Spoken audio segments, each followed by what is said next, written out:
Hello, art historians. Last time we met, we began our global prehistory unit, and we talked about prehistoric man and the conventions for telling dates, and we even talked a little bit about how we know that prehistoric man believed in an afterlife. We talked about the woman of Willendorf and her construction, and today's lesson is going to be about the Great Hall of the Bulls. And so this is our first image that is actually from the 250 images uh, dictated by the College Board. So let's look a little bit at what this screen looks like and why it looks that way.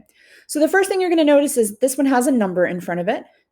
That is in the list of 250 images. This is its numeric value. So this is the second one in their list. And the reason that this is the second one is because I like to group them geographically within each unit. So sometimes my numbers are not going to necessarily be sequential. So 2, that is the number from the College Board. This is the title that you need to know. Lascaux, France, that is its location. Paleolithic Europe, that gives you its time period. So if you couldn't remember, if you're an AP student and you're taking the exam and you couldn't remember exactly what date, 15,000 to 13,000 BCE, you could say Paleolithic Europe and that would be okay. It's a rock painting, meaning that the entirety of the Great Hall of the Bulls is in a cave and painted on rock. And it also tells you that the largest of the bull figures in the Hall of the Bulls, sorry, a little yawn on this Saturday morning. The largest of the bulls in the cave paintings in the Hall of the Bulls is 11 feet long. Okay, so you're dealing with title, location, date, medium. That's that thing that it's made out of. Medium is rock painting, and usually its size whenever I can offer that to you. Over here, you're going to notice that there is a star. The star means that this is the image that you need to know, the image that could be on the AP exam, the image that could be on my test, because what will happen is sometimes I will give you images that don't have stars on them. And these are other views of the Cave of Lascaux, but they are not the picture that the College Board chose for you. And so you'll see that this one has a star on it. That's the one you need to know. You'll also see that number inside there. That tells you how many images you're required to know for the Great Hall of the Bulls. And this is why we have that question between why does the College Board say there are 250 images and Mrs. Horman says that there are 475? Well, that's because for the Great Hall of the Bulls, you only have to know this one picture. But when we get to something like the Sistine Chapel, there are 4 or 5 views that you need to know. And that's how we get to that 475 number. So let's just keep moving on. So while you are writing, when we're in class, I will often use the time while you're writing down these little figures here, title, location, date, medium, and size. I will use that time while you're writing to tell you a story that you don't necessarily need to know for the exam. For example, the caves at Lascaux were found in the 1940s. Early in 1940, a set of caves was found in Altamira, Spain, but they believed, archaeologists and anthropologists believed that those were fakes. They believed that the people in Spain had faked them because they didn't believe that prehistoric man could have made anything that was this complex. And so when they found the caves at Lascaux, they thought to themselves, oh, well, maybe those caves at Altamira were actually real caves. And they went back and they re-examined them and they came to the conclusion that yes, these caves here at Lascaux and the ones at Altamira are actually real caves. And it's the reason that it was called into doubt was because there is a serious level of competence and skill in the creation of these. There is also a level of, when I say skill, I don't just mean artistic skill, I mean construction skill as well. So this is a path made by modern, historians to walk through the caves. And you can see that these caves are up above you, sometimes 10 or 12 feet in the air. And so what you need to think about is what must they have had to construct in order to put these paintings 10 or 12 feet in the air? And, you think about that. And what do we need to be able to paint that high? And, oh, we definitely need either a ladder or scaffolding or something that will allow us to get up in the air to paint this. So we're dealing with, important developments in construction. We're dealing with very competent and skillful artistic work. This is a huge this is a huge complex. And I'm so sorry. When I say that, when you look down here in the lower right, you'll see that this measurement, about the size of the first knuckle of your pinky, is 10 meters. And so a meter is 3 feet. So this is 30 feet. And when you look at this, you're thinking that this original entrance from the door at that upper left down to the very end down here in the middle, that's 150 feet. That's a lot of space. It's a long distance. And so you're dealing with, this idea that we really need to think about how advanced these people were. You'll see over here to your left that they even perfected a concept of early spray paint. They would put pigment in their mouth, plant pigment, dye, and then they would blow it either from their mouth, or they would put it in a tube and blow it through a tube, kind of like a blow dart, but it would just be powder. And they could spray it onto the wall. And often there are outlines where you can see, this man here is showing you, they would put their hand up against the wall and spray that pigment, and there would be the blank space where the hand was, and then around it would be all the pigment. So we're dealing with a fairly complicated set of ability to paint. We see a bunch of different animals. We see bulls, we see horses, we see people. If you look over on the right-hand side, that's a bird. This is a human being. This is sort of like a bull rhinoceros type animal. Okay. We're going to make sure that we pay attention to always where our theme is, because we want to make sure that we put that in that block on our 9 block that we talked about. There's a whole section on the 9 block where you can think about theme. I will always give you at least one theme, animals and art, but you can always come up with a second one. An additional one might be early evidence of construction, early use of pigment. You could come up with all kinds of fun things. In case you wanted to know where we're talking about, Willendorf in the center here, that's where we found the woman of Willendorf. Lascaux is here. Altamira is here. And then another huge cave find that they made, Catalhoyuk in Turkey, is here.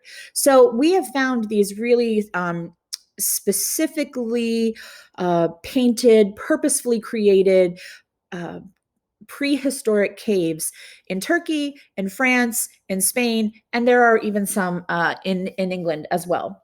So we're going to come back to our original picture here, and we're going to talk about, what do we see? We see lots of lines. We see lots of dots.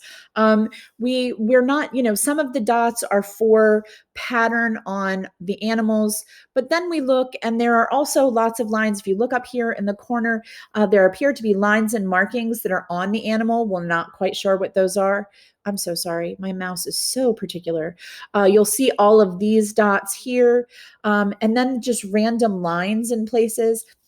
And there are questions about what we're looking at. It could be, they are probably symbolic. We're looking at lots of different ideas about things. We should question what these animals are. And we need to remind ourselves this is in the early Paleolithic. So we're in the old Stone Age, and we're dealing with non-domesticated animals. This is what we're looking at are paintings that we believe document a series of animal-based rituals. We believe that it is likely that there was a wish for an increased chance of success in the hunt. What's interesting about these is that these animals that we see are not the animals that they ate. We have bones that are present in these caves of the animals that were clearly the animals they ate, and sort of their prehistoric trash pile. So these are not the animals that they ate. These are the animals that were wild around them at the time. So if they're painting one kind of animal and they're eating another kind of animal, many scholars believe that these animals that are pictured here, the bulls and the horses, that they were that they had some sort of power or magic or ability to assist them in their hunt.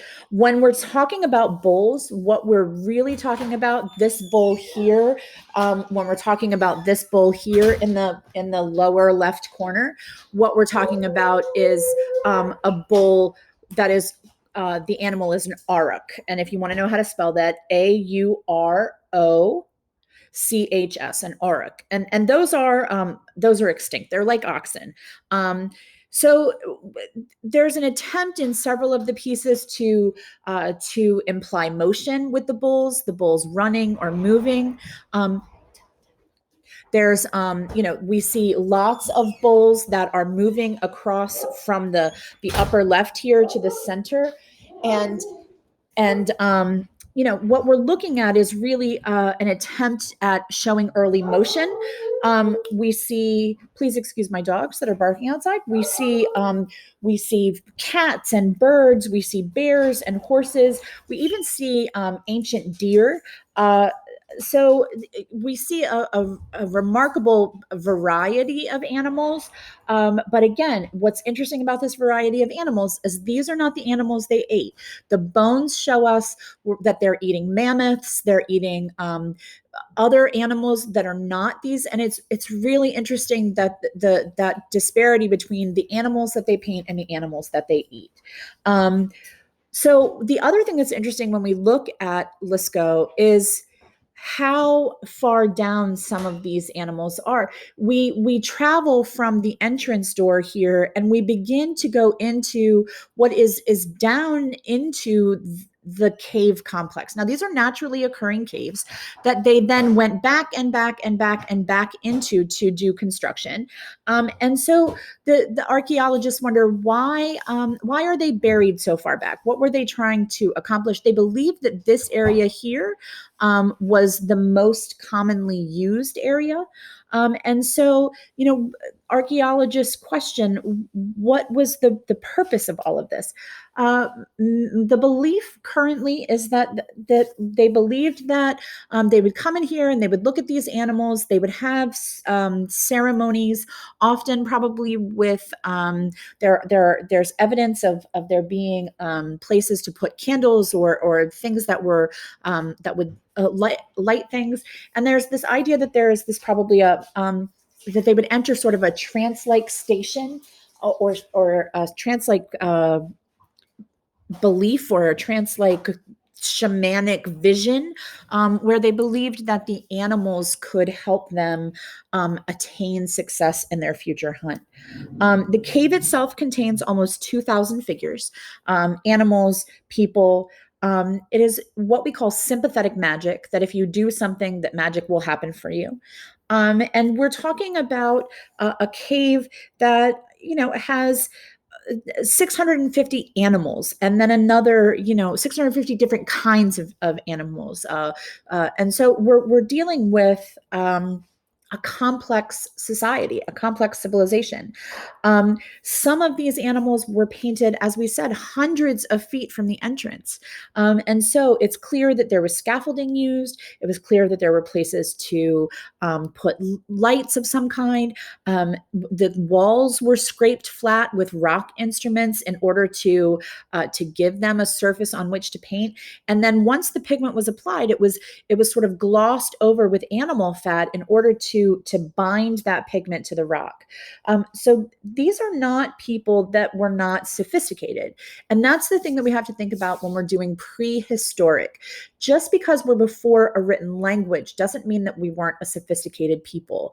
And when you look at this complex and you think about the things that they did, I mean, scaffolding is the kind of stuff that we still use to reach heights. And this is early scaffolding. It's clear that there were hanging lamps in addition to like ground level lamps.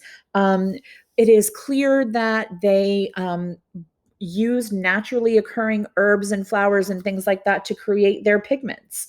And we know that they were able to create brushes out of animal hair. And so uh, we're dealing with a very sophisticated group of people who, even though the majority of people at this time were hunter gatherers, this group of people stayed mostly in their place to create this massive cave painting. And so we have to ask ourselves, like, what was going on here that made these people feel like they needed to stop here and stay here and believe that they needed to practice this sympathetic shamanic magic? Was this a fertile ground for hunting? Were they along a migratory route for animals that it made it a good place for them to stay? The other thing is that it doesn't seem to be that this is where they lived. This seems to be a place where they practice this shamanic magic, but not necessarily where they protected themselves from the elements. And so there are lots of questions that are asked when we look at Lascaux, but more than anything, there are lots of things that we learn. We learn about their attempt to show motion, their attempt to show proportion. That we see that there's an attempt to influence occurrences by doing some sort of sympathetic magic ritual, and we know that they were sophisticated enough to invent pigments and scaffolding and all of those sorts of things. So what we have to remember over and over and over again is just because there's not a written language doesn't mean that they aren't sophisticated. And so that's where we're going to stop for today. Hall of the Bulls is kind of a big thing to take in, and I'll see you next time.